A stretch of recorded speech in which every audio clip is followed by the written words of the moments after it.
Welcome students. Today I am going to introduce a new topic under financial statement or final account, and that is trading account or preparation of trading account. आज आपके सामने में financial statement या final account का पहला रूप जो है, पहला पार्ट जो है, वो ट्रेडिंग अकाउंट प्रिपरेशन की जानकारी इस प्रेजेंट वीडियो में हम आपके सामने में पेश करने जा रहे हैं। जैसा कि हम पिछले वीडियो में बतलाए थे कि फाइनेंशियल स्टेटमेंट जो बनाया जाता है वो लेजर अकाउंट के बैलेंसेस से बनाया जाता है या ट्रायल बैलेंस से, जैसा भी क्वेश्चन में दिया जा सकता है। ट्रायल बैलेंस दिया है तो ट्रायल बैलेंस से भी हम बना सकते हैं, लेजर अकाउंट का बैलेंस अमाउंट जस्ट दिया है तो उससे भी बना सकते हैं। ट्रायल बैलेंस बनाना कंपलसरी नहीं है, इसी कारण से कभी कभी क्वेश्चन में ट्रायल बैलेंस दिया जाता है तो कभी लेजर अकाउंट का बैलेंसेस दिया जाता है। अब बनाते कब है तो निश्चित रूप से जैसा कि हम बतलाए at the end of every year, साल के अंत में, पूरे साल के लेन देन से। सबसे इंपॉर्टेंट पॉइंट क्या है, जिस दिन भी बनाएंगे लास्ट 365 डेज ट्रांजेक्शन्स को उसमें रिकॉर्ड करेंगे। फाइनेंशियल स्टेटमेंट बनाया क्यों जाता है, अगला सवाल, अगली समस्या हमारे सामने में है। तो जैसा कि हम आपको पहले ही बतलाए थे, इसके बनाने के पीछे में रीज़न है कि बिजनेस किया जाता है प्रॉफिट अर्न करने के लिए। प्रॉफिट हुआ या नहीं हुआ इस बात की जानकारी के लिए हम अकाउंटिंग प्रोसेस में डबल एंट्री सिस्टम प्रोसेस अपनाए, और डबल एंट्री सिस्टम प्रोसेस के अकाउंटिंग का ये लास्ट स्टेप है। लास्ट स्टेप या फाइनल अकाउंट इसलिए नाम दिया गया है क्योंकि यहाँ जो ऑब्जेक्टिव है हमारा बिजनेस करने का, उसकी जानकारी हो जाती है। प्रॉफिट हुआ कि नहीं हुआ तो क्या हुआ, साथ ही साथ फाइनेंशियल पोजीशन कैसा है, जिससे कि हम भविष्य का पूर्वानुमान भी, फोरकास्ट भी कर सकेंगे कि भविष्य में हमारी लाभदायकता बढ़ेगी या घटेगी, इसका भी हमें अंदाज़ा मिल जाता है। फाइनेंशियल पोजीशन की जानकारी के लिए भी बनाया जाता है। तो चूंकि मकसद एक से ज़्यादा है तो बट नेचुरल यहाँ पर more than one account prepare किया जाएगा। वैसे भी फाइनल अकाउंट या फाइनेंशियल स्टेटमेंट मीन्स 3 अकाउंट होता है, includes 3 accounts. Number 1 trading account, number 2 profit and loss account, number 3 balance sheet. मतलब साफ है, फाइनेंशियल स्टेटमेंट या फाइनल अकाउंट में फाइनल अकाउंट नाम का कोई अकाउंट नहीं बनता है। इसमें 3 अकाउंट बनाने हैं, एक व्यापारिक खाता, दूसरा लाभ हानि खाता और तीसरा आर्थिक चिट्ठा। तो 1 बाय 1 हम इसकी जानकारी विस्तार से देंगे। तो सबसे पहले आज हम आपके सामने में इस प्रेजेंट वीडियो में पेश करने जा रहे हैं ट्रेडिंग अकाउंट। ट्रेडिंग अकाउंट को अध्ययन की सुविधा के लिए, फॉर द पर्पस ऑफ या easy presentation of this account, trading account is also known as production account और मैन्युफैक्चरिंग अकाउंट। उत्पादन या निर्माण का खाता भी कहते हैं हम इसको। इससे बात स्पष्ट हो गई, entire transactions relating to production, उत्पादन से संबंधित जितने भी लेन देन है सबको हम ट्रेडिंग अकाउंट में रिकॉर्ड करते हैं। तो अब हमें जानना है कि उत्पादन से रिलेटेड कौन कौन सा आइटम है। अगर इस दृष्टिकोण से पढ़े तो हमें सुविधा होगी, आसानी होगी, इस अकाउंट के बनाने का सही तरीका और मकसद पूरा हो जाएगा। तो प्रोडक्शन की जब बात करते हैं तो दुनिया में कोई भी बिजनेसमैन को देखिए, बिना गुड्स के प्रोडक्शन संभव नहीं है। इसका मतलब साफ है कि goods as a whole productive है। तो सबसे पहला इंपॉर्टेंट आइटम है हमारा गुड्स, और goods as a whole productive है। इसका मतलब गुड्स का जितना भी पार्ट है सब प्रोडक्टिव है, सबको ट्रेडिंग अकाउंट में प्रेजेंट करेंगे। जैसे गुड्स से रिलेटेड आइटम में क्या क्या है, तो सबसे पहले परचेजेज है, सेल्स है, परचेज रिटर्न है, सेल रिटर्न है,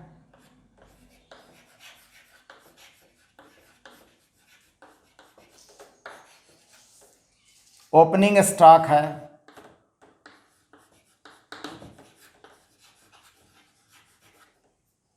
क्लोजिंग स्टॉक है, अंत में बचा हुआ सामान का दाम क्लोजिंग स्टॉक कहलाता है। तो ये सब गुड्स से रिलेटेड आइटम है, इन सब को हम ट्रेडिंग अकाउंट में रिकॉर्ड करेंगे। तो ट्रायल बैलेंस या लेजर बैलेंसेस से हम ढूंढेंगे इनके नामों को, और इन सब की अकाउंटिंग का प्लेस जो होगा हमारा ट्रेडिंग अकाउंट होगा। इसके अलावा अब ऐसा संभव नहीं है कि गुड्स अपने आप प्रोडक्शन का शेप ले ले, उत्पादन का स्वरूप ले ले। उत्पादन करने के लिए कोई ना कोई हाथ लगता है। तो दुनिया में कहीं पर भी चीज़ों को बनाने के लिए हाथ लगा हुआ है। हम जरा गौर करके देखें तो उसे मजदूर कहते हैं। खेतों में उपजा कौन करता है? तो मजदूर। मकान कौन बनाता है? तो मजदूर। फैक्ट्री में कौन काम करता है? तो मजदूर। सब जगह क्या होता है? तो प्रोडक्शन होता है, चीज़ें बनाई जाती है, चीज़ें बनती है। तो स्वाभाविक तौर पर मजदूरों को जो पैसा दिया जाता है उसका सीधा संबंध उत्पादन से है, प्रोडक्शन से है। तो entire expenses related to labourer और वर्कर और producers is recorded in the name of wages. Wages और लेबर चार्जेस को हम ट्रेडिंग अकाउंट में शो करेंगे। लेकिन यहीं पर एक दूसरा टर्म आता है, सैलरी किसे दी जाती है। तो निश्चित रूप से आप अपने फैमिली मेंबर्स में देखिए, कोई भी कहीं किसी ऑफिस में काम करते हैं तो उन्हें सैलरी मिलती है। ऑफिस में क्या होता है? तो दुनिया का कोई भी ऑफिस में प्रोडक्शन एक्टिविटी नहीं होता है। Pen paper, papers, register, accounting, हिसाब किताब, इन सब से बातें की जाती है, काम किया जाता है। तो इसका मतलब साफ है कि सैलरी एम्प्लॉयज़ को दिया जाता है, ऑफिस में काम करने वाले लोगों का, जहाँ पर प्रोडक्शन से कोई संबंध नहीं है। इसका मतलब सैलरी का कोई संबंध ट्रेडिंग अकाउंट से नहीं है। लेकिन प्रॉब्लम क्या हो जाता है, कभी कभी हमारे लेजर बैलेंसेज या ट्रायल बैलेंसेज में या क्वेश्चन में सैलरीज एंड वेजेस दे देता है एक साथ, कंबाइंड अमाउंट। तो हमारे पास कोई ऐसा इंस्ट्रूमेंट नहीं है या कोई परफेक्ट रेशियो नहीं है कि उसमें सैलरी और वेजेस के अमाउंट का डिवीज़न कर दें और उसको हम सही जगह पर लिख दें। इसी कारण से याद रखिएगा, जब सैलरीज एंड वेजेस या wages and salaries term use किया गया है क्वेश्चन में, तो हम पहले टर्म को वेटेज देंगे। मतलब हमारे साफ कहने का है कि वेजेस एंड सैलरी होगा तो होल अमाउंट से ट्रेडिंग अकाउंट में लिखा जाएगा, और just opposite salaries and wages रहेगा तो एक पैसा भी ट्रेडिंग अकाउंट में रिकॉर्ड नहीं करेंगे। इसका मतलब वेजेस या वेजेस एंड सैलरीज या प्रोडक्टिव वेजेस या डायरेक्ट वेजेस,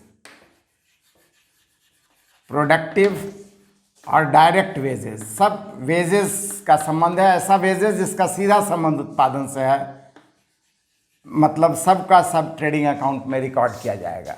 इसके अलावा expense relating to purchases, expense related to purchases,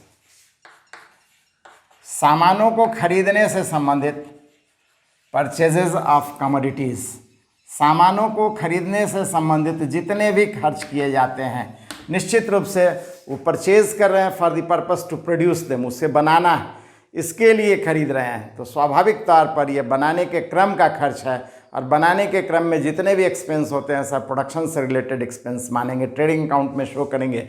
मतलब परचेज से रिलेटेड एक्सपेंस में expense on purchases,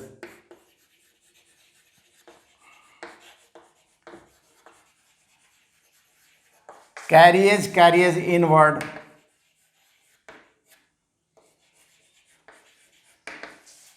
carriage outward फिर नहीं दिखलाएंगे। कैरिज आउटवर्ड मतलब होता है सेल के बाद का खर्च, घर तक पहुंचाने के लिए ढुलाई दे रहे हैं, तो निश्चित रूप से उसका कहीं संबंध प्रोडक्शन से नहीं है। लेकिन कैरिएज या कैरिएज इनवर्ड, फ्रेट या फ्रेट इन, फ्रेट या फ्रेट इन, यहीं पर octroi, state wise restricted item के लिए जो टैक्स देना पड़ता है उसे हम चुंगी या ऑक्ट्राई के नाम से जानते हैं। निश्चित रूप से परचेजर पे करेगा for the purpose of purchases और प्रोडक्शन, इसीलिए प्रोडक्शन अकाउंट में लिखेंगे। यहीं पर अगर विदेशों से सामान परचेज करते हैं तो जो टैक्सेस देना पड़ता है उसे हम इंपोर्ट ड्यूटी कहते हैं। डॉक चार्जेस लगता है परचेज करने के समय में विदेशों से, बंदरगाह का खर्च लगता है, एक्साइज ड्यूटी है, ये सब हमेशा परचेजर पे करता है during purchases of raw material और purchases of goods, means production से रिलेटेड है एक्साइज ड्यूटी। इन सब का एक संबंध परचेजेस से रिलेटेड है, परचेजेस के टाइम पर है, इसलिए ये प्रोडक्शन से रिलेटेड एज्यूम किया जाता है, माना जाता है। इसी तरीके से कोई भी एक्सपेंसेस जो प्रोडक्शन प्लेस से रिलेटेड है, जैसे फैक्ट्री का एक्सपेंस,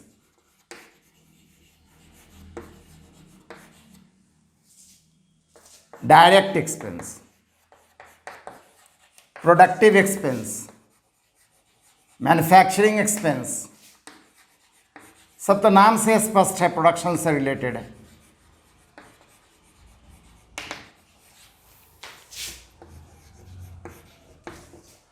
या आप जानते हैं प्रोडक्शन करने के क्रम में coal, gas, water, oil, grease, fuel, power, इन सब का यूज़ होता है। कहाँ पे होता है? इन जनरल प्रोडक्शन प्लेस में होता है, प्रोडक्शन पर्पस से होता है, इसलिए ट्रेडिंग अकाउंट में लिखेंगे। तो फ्यूल, पावर, ऑयल, ग्रीस, कोल, वाटर, इन सब का यूज़ चूँकि प्रोडक्शन प्लेस में होता है, प्रोडक्शन से रिलेटेड है, इसलिए ट्रेडिंग अकाउंट में हम रिकॉर्ड करेंगे। हमेशा इस बात को याद रखना है। नहीं, आप जानते हैं विद इन कंट्री अगर हम परचेजेस करते हैं, सामानों को खरीदते हैं, तो परचेजेस का नाम देते हैं। आउटसाइड कंट्री परचेज किया जाता है तो इसको हम इंपोर्ट कहते हैं। यहीं पर अगर सेल करने की बात करते हैं, विद इन कंट्री अगर सेल करते हैं तो सेल्स कहलाता है, और आउटसाइड कंट्री सेल करते हैं तो एक्सपोर्ट कहलाता है। तो इंपोर्ट से रिलेटेड जितने भी एक्सपेंसेस हैं, कोल, गैस, वाटर, पावर, इसके अलावा expenses related to import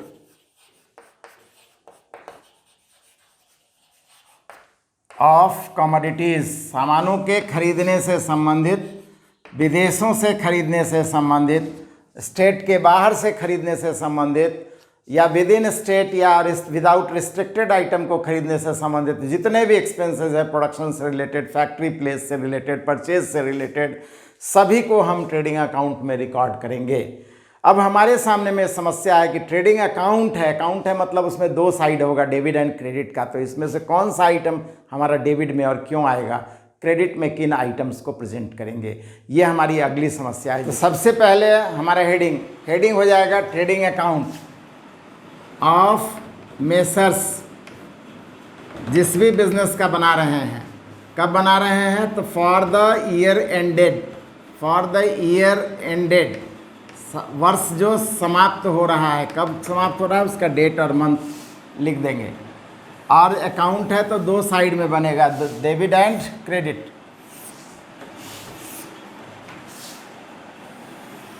column का नाम आएगा पार्टिकुलर अमाउंट्स।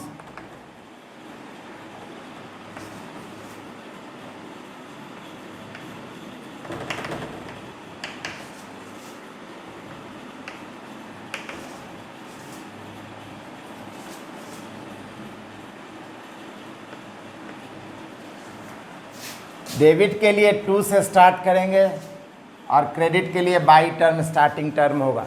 तो सबसे पहले डेबिट में हम जानते हैं शुरू से ही ओपनिंग वैल्यू है, तो बचा हुआ सामान मतलब एसेट्स का रूप है, डेबिट बैलेंस है, डेबिट में रिकॉर्ड करेंगे। इसके अलावा परचेज या एक्सपेंसेस नेचर का जितना भी आइटम है जिसके लिए हमें पैसा पे करना पड़ता है, सब डेबिट में रिकॉर्ड करेंगे। और जस्ट अपोजिट, जब काम कंप्लीट हो गया, प्रोडक्शन हो गया, तो सेल इनकम के नज़दीक है, इनकम के नेचर का है, इसलिए क्रेडिट साइड में लिखेंगे। और अनसोल्ड या रिमेनिंग या क्लोजिंग स्टॉक जो है वो भी बन चुका है, एक्सपेंसेस इंटायर हो चुका है, प्रोडक्शन हो चुका है, और वो इनकम के नज़दीक होने के कारण, सेल ना होने के कारण, बच जाने के कारण, इसलिए उसे भी हम क्रेडिट साइड में दिखलाएंगे। तो क्रेडिट में दो ही आइटम आएगा, एक सेल्स और दूसरा क्लोजिंग स्टॉक। और एक कॉमन सेंस की बात है, आप जानते हैं हमने 10,000 का सेल किया, 2,000 का सामान वापस आ गया, इट मीन्स एक्चुअली सेल 8,000 का है। तो जो कॉमन सेंस या यूज़ में है, व्यवहार में है, इसका मतलब वो रूल के कारण ही है। तो रूल भी कहता है कि सेल्स में से सेल्स रिटर्न रहने से माइनस कर देना चाहिए। तो सेल्स के वैल्यू में से माइनस कर देंगे सेल्स रिटर्न, जिसका दूसरा नाम रिटर्न इनवर्ड है, किसी भी नाम से मिल सकता है क्वेश्चन में।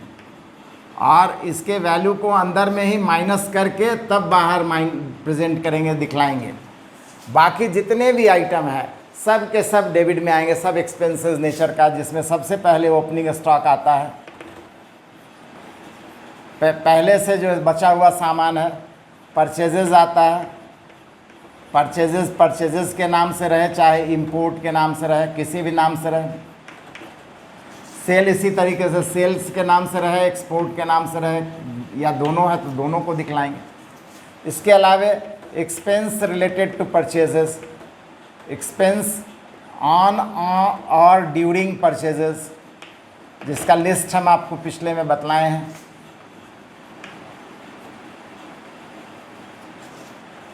जैसे कैरेज से लेकर के,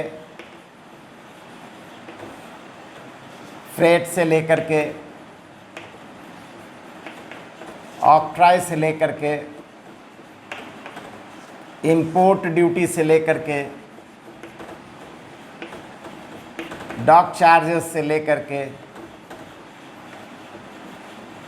इन सब को हम ट्रेडिंग अकाउंट का डेबिट में दिखलाएंगे। सब एक्सपेंसेस वैल्यू है, आइटम है। इसके अलावा प्रोडक्शन प्रोसेस में coal, gas, water, heating, oil, grease, power, इन सब का यूज़ होता है, इनको दिखलाएंगे। इसके अलावा कोई भी एक्सपेंसेस जो डायरेक्ट नेचर का है, प्रोडक्शन से रिलेटेड है, direct expenses, productive expenses, manufacturing expenses, सब ट्रेडिंग अकाउंट का डेबिट में आएगा। आपका फैक्ट्री एक्सपेंसेस और expenses related to factory, factory से रिलेटेड किसी भी एक्सपेंस को कर दिया जाता है तो ट्रेडिंग में ही लिखेंगे। और प्रोडक्शन प्लेस, उत्पादन के स्थान पर कोई भी खर्च हुआ है, सब ट्रेडिंग अकाउंट में आएगा। ये मूल बातें हैं, महत्वपूर्ण बातें हैं। इसी प्रिंसिपल्स पर गौर करते हुए हम ट्रेडिंग अकाउंट को प्रिपेयर करते हैं और एट लास्ट डेबिट और क्रेडिट के अमाउंट की टोटल इक्वल करते हैं, मैच कराते हैं। तो मैच कराने में हम पाते हैं कि डेबिट और क्रेडिट का टोटल मैच नहीं करता, डिफरेंस आता है। कहने के लिए तो क्रेडिट में 2 ही आइटम है, लेकिन बिजनेस हम प्रॉफिट के लिए करते हैं, इसीलिए इन दोनों का जो टोटल अमाउंट होगा इस डेबिट के इस डिफरेंट आइटम के टोटल अमाउंट से कहीं ज़्यादा होगा, ज़्यादातर, मोस्टली हर एक बिजनेस में। तो क्रेडिट वैल्यू ज़्यादा होगा ज़्यादातर और डेबिट में कमी आएगी, तो उस डिफरेंस या कमी को हम ग्रॉस प्रॉफिट या कुल लाभ के नाम से लिखते हैं और टोटल को बराबर कर देते हैं। Gross profit, by chance difference अगर अपोजिट साइड में आता है तो कहलाएगा बाई ग्रॉस लॉस, कुल हानि। इस प्रॉफिट या लॉस को क्या करेंगे, तो इसके जस्ट तुरंत बाद हम प्रॉफिट एंड लॉस अकाउंट बनाते हैं, तो उस अकाउंट में ट्रांसफ़र करते हैं। तो transfer to profit and loss account, transfer to profit and loss account. इसके बाद का अकाउंट हम प्रॉफिट एंड लॉस अकाउंट बनाएंगे, उसमें इस वैल्यू को, डिफरेंस अमाउंट को ट्रांसफ़र कर देंगे। इससे रिलेटेड एक क्वेश्चन लेकर के हम बातों को और स्पष्ट करने जा रहे हैं। क्वेश्चन हमारे सामने में है, from the following information prepare trading account of messrs Indian. Opening stock, purchases, sales, return inward, return outward, salaries and wages, carriage on purchases, factory rent, carriage outward, freight in, fuel power, closing stock, ये items हैं, इनसे हमें बनाना है। ये laser account का balances दिया गया, इनसे हमें बनाना है ट्रेडिंग अकाउंट। तो जैसा कि हम जानते हैं ट्रेडिंग अकाउंट के बिगनिंग ओपनिंग स्टॉक से हम करेंगे। तो 2 ओपनिंग स्टॉक,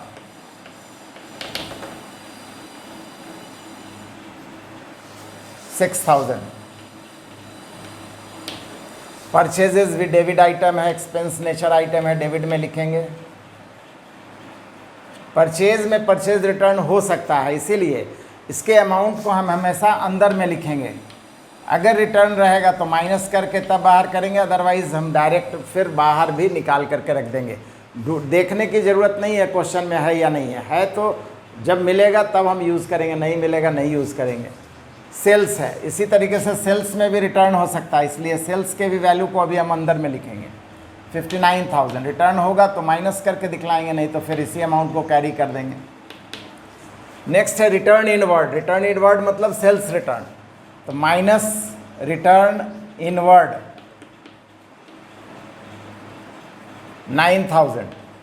9,000 माइनस करेंगे तो आ जाएगा हमारा 50,000। फाइनल फिगर आ गया, अमाउंट में लिख सकते हैं, लिख देंगे। रिटर्न आउटवर्ड, परचेज से माइनस होने वाला आइटम है। रिटर्न आउटवर्ड 8,000 है, 8,000 माइनस करेंगे 28,000 से तो बच गया 20,000। नेक्स्ट है हमारा सैलरीज एंड वेजेस हम पहले ही बतला चुके हैं, अगर दोनों एक साथ है तो पहला टर्म को प्रेफरेंस देंगे। सैलरीज पहला टर्म है, इसकी अकाउंटिंग ट्रेडिंग अकाउंट में नहीं की जाएगी। वेजेस है फिर तो डेबिट में आएगा वेजेस ट्रेडिंग अकाउंट का 6000। कैरेज ऑन परचेजेस से रिलेटेड कोई भी एक्सपेंस रहेगा तो यहाँ लिखा जाएगा।